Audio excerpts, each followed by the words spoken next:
Hello and welcome to Business 360. I'm Shireen Bhan. The headlines we're tracking for you this evening. In yet another day of heavy volatility, stock markets fluctuate between positive and negative. Banking, IT and pharma stocks see a mild pullback. FMCG and real estate provide support. The Sensex and the Nifty end the day with modest gains. The National Company Law Tribunal admits Go First voluntary insolvency plea, grants it a moratorium on recoveries by lessors and lenders, directs the insolvency professional to maintain the airline status as a going concern. CEO Kaushik Khona terms the verdict historic, says the judgment will allow the airline to remain viable. The one thing I believe, beyond a shadow of a doubt, is that for the next decade, this is the biggest growth opportunity that we have as a company. Tech giant Cisco bets big on India. Global CEO Chuck Robbins says India's story will be Cisco's biggest growth opportunity over the next 10 years. Tells CNBC-TV18 the company will set up a new manufacturing facility in Chennai. Hopes it will be up and running in 12 months. Retail giant Walmart reiterates its commitment to the India story as the retailer's top brass meet Indian vendors, partners and suppliers. CEO Doug McMillan says the firm is on track to export goods worth $10 billion a year from India starting 2027. Yet another CNBC-TV18 news break is confirmed. JSW Infra files IPO papers with the market regulator SEBI for a 2,800 crore rupee issue. The company will use the proceeds to fund its expansion plans and retire debt. This is the first IPO from the JSW Group in over a decade. The race for the 224 Assembly constituencies of Karnataka kicks off with Finance Minister Sitaraman, Chief Minister Basavaraj Bommai, Infosys founder N.R. Narayanamurthy casting their early votes. The state registers a 52% voter turnout as of 3 p.m. Violence reported in at least 3 places. The assembly of 4 or more people prohibited in 11 constituencies of Mysuru. Pakistan's anti-corruption agency seeks 14 days custody for former Prime Minister Imran Khan a day after arresting him in connection with an embezzlement case. The court reserves its verdict. Khan is, however, indicted in another graft case. Less than 3 weeks to avoid an unprecedented default by the federal government, there is still no breakthrough in sight. US President Joe Biden and Republican leader Kevin McCarthy agree to hold daily discussions to try and resolve the standoff. Biden indicates he may be open to a proposal to claw back unspent coronavirus relief funds to reduce the government spending. A jury holds former US President Donald Trump liable for sexually abusing columnist Jean Carroll in 1996 and then defaming her. Orders him to pay $5 million in damages. Trump says he will appeal. Calls the verdict a disgrace.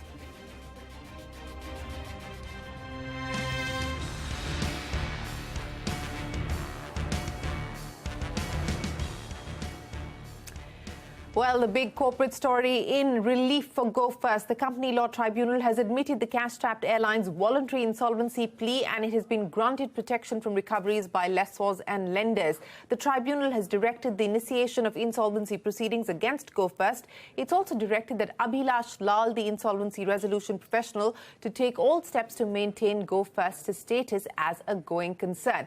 Now, the earlier management of the airline now stands suspended. However, the NCLT has directed that none of the employees will be laid off. The NCLT has also asked the Go First management to deposit 5 crores with the resolution professional to meet expenses. Go First CEO Kaushik Khona, welcoming the order, called it a historic judgment in terms of the pace of proceedings.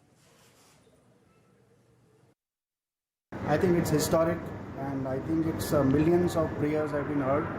I think it is also historic in the sense that the purpose of IBC, which is to preserve a viable business before it becomes unviable, has been really salute over there. That's the basic purpose of the Section 10, where we wanted that the airline should preserve its assets, it should preserve all its viable opportunities to survive.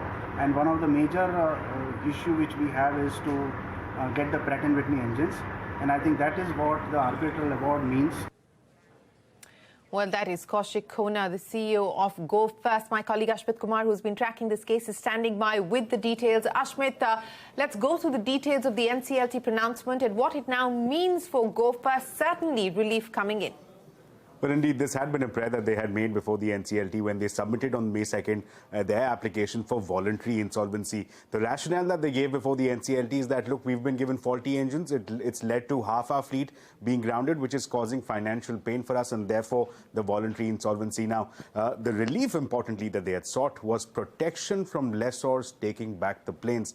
That was the relief sought. May 4th, NCLT reserved its order. On May 10th, today, the orders were pronounced and the relief was clear. The Section 10, the voluntary insolvency application has been admitted, but what's important is what follows. What follows, NCLT records in its order, is a moratorium, automatic moratorium that has been granted to the corporate debtor, which in this case happens to be the airline Go First. What does this moratorium mean? Now, under the moratorium, NCLT very clearly records certain prohibitions. Prohibitions like there cannot be a fresh proceeding launched against the airline, the existing proceedings will stand stayed, the assets cannot be transferred, sold or encumbered. But what is critical is the following observation, is the following order. The NCLT very clearly records in its order that assets owned by lessors which are currently in possession of Go First Airline cannot be taken back. That is very clearly recorded as a part of the order, and that is the big relief that Go First had been aiming for. Winning on that count, they also won on count of appointment of the IRP. They had very explicitly asked for Abhilash Lal of Alvarez and Marshall to be appointed as the IRP. That request has also been accepted, NCLT appointing Abhilash Lal as the IRP in this matter. Now, going forward, the IRP has the twin mandate. Number one, he's been directed to ensure that the company continues as a going concern, number one. And number two, he's also been given the mandate of pursuing the arbitration proceedings against Pratt & Whitney for securing those service engines. That is something that the IRP will also have to very clearly do. Additionally, what the NCLT order records is that there will be no layoffs. There should be no layoffs. That's what the NCLT says. And in case there is any layoff, it has to be brought to the attention of the NCLT. And finally, the existing management, which will now be suspended, the suspended board and the management will have to provide any form of support and assistance required to the IRP to ensure that the airline is a going concern. So on multiple counts, relief coming in for Go First with this NCLT order. Well, that is right. Ashmit, hang in there. Let's bring in our guests now to take this discussion forward. M.R. Sivaraman, the former Director General of Civil Aviation, and Mark Martin, the CEO of Martin Consulting, joins us now. Gentlemen, appreciate you joining us. As Ashmit was pointing out, clearly, Go First couldn't have asked for anything more. Whatever they had asked for in their plea, in their prayer, has now been answered by the tribunal. Mr. Sivaraman, to you first. I don't think anyone, whether it was the government, the regulator, and of course the airline in question, or even the lessors or lenders, would have liked to see another Indian airline go down. In light of what the NCLT has said today, what the NCLT has pronounced, do you believe that this opens up a window for Go Air to be able to get its house in order? Or do you think that this is just a little bit more time being extended to the airline because the Pratt & Whitney issue continues to be unresolved? Yeah, that's a very major issue that has come up in this crisis. As you would recall, 4 to 5 years ago, Indigo had a similar problem with the Pratt & Whitney engines, and their fleet was also grounded. There was a serious problem, but however, they managed it. Now, because Go Airline is only having about 54 or 55 aircraft, and they found that 50% of the fleet grounded, so they couldn't manage the cash properly. So one issue that has to be resolved here is how in future airlines are going to manage their purchase of engines. If you look at the engine market today, it is controlled by GE, Pratt & Whitney, Safran, and Rolls-Royce. Now, if you go deeper, you would find that GE and Pratt & Whitney have got a joint venture. GE and Safran has got a joint venture. One doesn't know whether GE and Rolls-Royce has also got some commitment. So it is somewhat of a cartelization. So how would a carrier choose an engine which is available in the market which they think that will do well? In the case of Pratt & Whitney engine, because it was a high bypass ratio engine with a lot of fuel efficiency, most of them plumped in for that engine. Whether it was tested properly in the field or not, one doesn't know. So today, the Go Air airline got some breathing time. But at the same time, if I were the DGCA, I would also look into the business practices of Go Air, whether they were good enough to run the airline on efficient and safe lines. That's another factor. Yes, and I would imagine that the regulator will we'll have to look into that. Mark, we'll address that issue in a second as well. But on the back of it, as Mr. Sivaraman also pointed out, with this order, at least the repossession of aircraft, which was an imminent threat, as well as any possible action from the lenders, there is now a moratorium on that. So there is some breathing space available. But what can the IRP do in this situation to try and turn things around for the airline? Good evening, Shireen, and wonderful to be with you on CNBC. This is a landmark judgment, clearly, for the IBC and NCLT court to vote in favor of to pass an order in favor of a moratorium. Clearly suggests that there's a bigger thought of not letting Go Air sink and collapse. The whole idea is to keep Go Air afloat, keep them running, keep them functioning. Because if they turn if they go belly up, then we're talking about 17,000 jobs at stake. We're talking about the government losing on GST, VAT revenue, and this being a disaster. 9% of our market share gets shaved off, and the cost of travel goes up. Now, on the order where lessors cannot take back their aircraft, now this is a bit redundant from two perspectives. The first perspective is that under the Cape Town Convention, lessors can take the aircraft whenever they want and from wherever they want. All they need to do is apply with the DGCA because they own the aircraft. But in this case, in the case of Pratt & Whitney engines that are fitted on Airbus A320 aircraft owned by lessors, how are you going to take the aircraft out of the country, Shireen, when there are no engines installed? Nearly 30 aircraft out of 56 are parked in airports across the country without engines, and guess what? There's a long waiting list. The Pratt & Whitney GTF engine problem today is not just Go Air who's alone in this. You've got Lufthansa, United Airlines, Air Baltic, Swiss Air, JetBlue, Air Nippon Airlines, Hong Kong Express. Yeah. The list is endless. And that waiting list is for 600 engines. So, lessors just need to, bite the bullet. They need to hold on, wait, and stay invested in Go Air. That is the most important point I want to raise, because this isn't about a lessor recovering his aircraft. In any case, it's going to take him 18 months to recover a single aircraft. So what do? You much rather stay invested because the court order is for 3 months. So it obviously is strategic sense. Lessors need to look at the bigger picture. There's a bigger game plan for India. And most importantly, Shireen, and I agree what Mr. Sivaraman said, Pratt & Whitney needs to be made accountable. This is a faulty engine. This engine breaks, and it's going to kill somebody someday. And this engine needs to be withdrawn from the market, repealed, and Pratt & Whitney needs to do that immediately with the FAA and EASA withdrawing the STC and type certificate. Even as far as Pratt & Whitney is concerned, there is an arbitral award which is now being contested in a court in Delaware in the U.S., Go First filing in the U.S. against Pratt & Whitney. But Mr. Sivaraman, let's talk about what can and should happen in the next 3 months. What can the IRP do? What will it mean? We've already established very clearly that half the fleet is grounded. Could they lease more aircraft, etc.? We don't know. But what can the IRP do to ensure that this remains a viable concern? First of all, as I have been also a finance secretary in Government of India, revenue secretary in Government of India, first of all, the ARP has to look into the financial strength of the company. Right now, I believe it has got 11,000 crores in debt. How much it owes to the bank, how much it can get by way of working capital to run the airline on a going concern basis. This must be his immediate objective, to rectify. The aircraft that are functional, that can be flown now, which are 27 aircraft on the ground, he must also evaluate whether they can be flown in a commercially viable manner. Then only he can start his operations. So he cannot do it instantly. He has to look into the financial aspect first. And secondly, he should look into whether these 27 aircraft can be commercially viable, producing at least 1 rupee over all the expenses, so that he can run the airline. If he continues to run losses, then this 11,000 crores will also mount, and even when the Pratt & Whitney engines become available, Go Airline may not be a viable airline at that point of time, because the losses will be very huge, and they may not know how to make good the losses.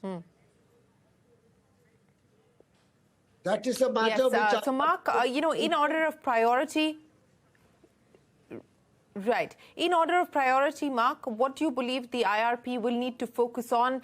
Would it also mean significant curtailing of operations, etc., at this point in time, since there is no visibility on the engine recovery and so on and so forth? What would you expect now to happen over the next few days?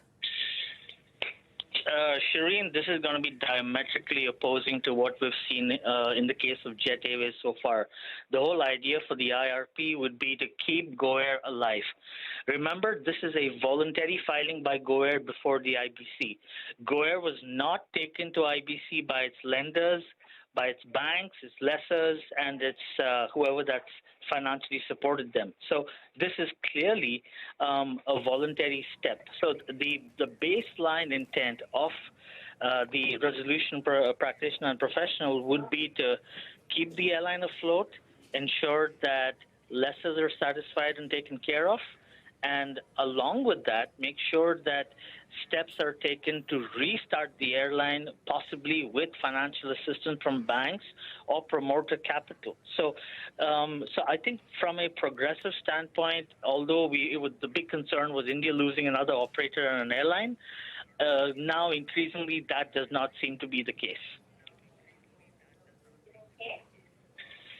Yes, at least that is what it seems to be at this point in time. There is a breathing space that has been provided by this NCLT order that has come as relief for Go First, but many moving parts.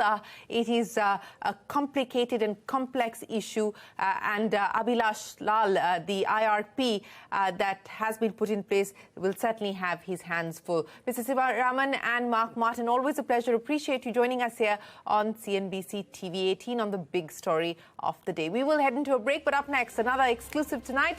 Tech giant Cisco bets big on India. The global CEO Chuck Robbins says the India story will be Cisco's biggest growth opportunity over the next decade. That and more when we return.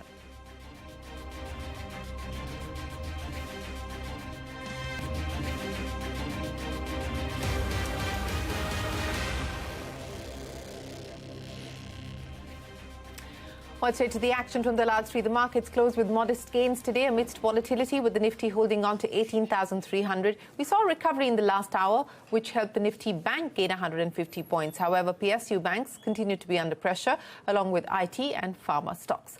The big newsmaker of the day, global technology firm Cisco, is looking to expand its India footprint. The company is looking to set up a manufacturing facility in Chennai. Speaking to me, Cisco CEO Chuck Robbins has called India the biggest growth opportunity for Cisco for the next 10 years. He also spoke about the rise of generative AI like ChatGPT and said technology presents opportunities, but also warned about the risks and called for guardrails to be put in place quickly. Take a look. We actually have made the decision to build a full manufacturing node for Cisco, global node, that we will use both for building products for India, but we'll also be exporting out of India to the region, to Europe. The one thing I believe, beyond a shadow of a doubt, is that for the next decade, this is the biggest growth opportunity that we have as a company. And so if you take that statement, then you would translate that to this would be one of the biggest investment areas that we'll have over the next decade. And I think this is just the very beginning. And you can catch that conversation with Cisco's global CEO Chuck Robbins on our special show Global Dialogues at 5:30 p.m. right here on CNBC TV18. Voting in the Karnataka Assembly elections underway. Over 52% voters have cast their vote as of 3 p.m. While the BJP is looking to beat anti-incumbency, the Congress is pegging its hopes on a return to power. The Janata Dal Secular, meanwhile, hopes to play the role of kingmaker. My colleague Ritu Singh gets us all the action from the ballot battle in Karnataka. Well, a crucial day for the state of Karnataka, where voting has begun to elect representatives for 224 assembly seats. The counting of the results is expected on the 13th of May.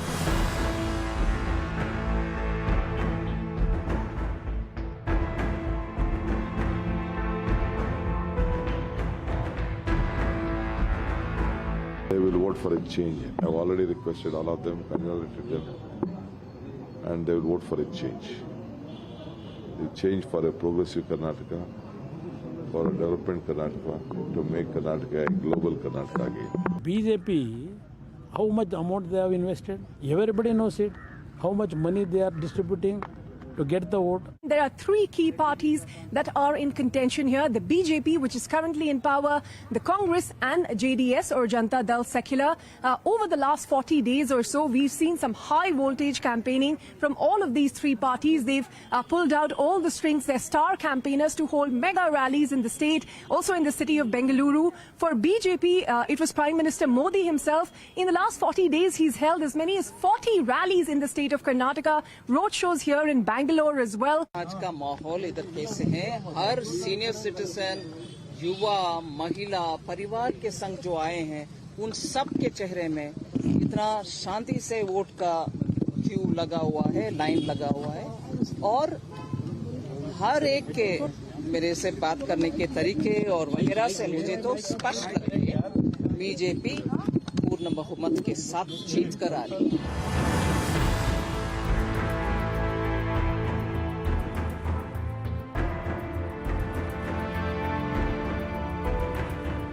You know, we also had, from Sonia Gandhi, Priyanka Vadra, Rahul Gandhi, and many others from other parties as well, whole campaigns here in the state of Bengaluru.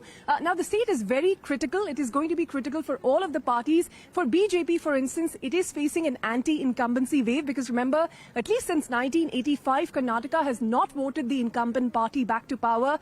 Whether the Modi magic will work and BJP will be able to woo the voters, we'll have to see how that pans out, because this is the only state in the southern region of the country where BJP still maintains its power. So it will want to retain that. For Congress also, this is very critical, given that this will set the stage for the 2024 elections as well. And for JDS, which has earlier joined hands with both the Congress and BJP, they don't want to just remain a kingmaker. So high stakes here from all of the three parties.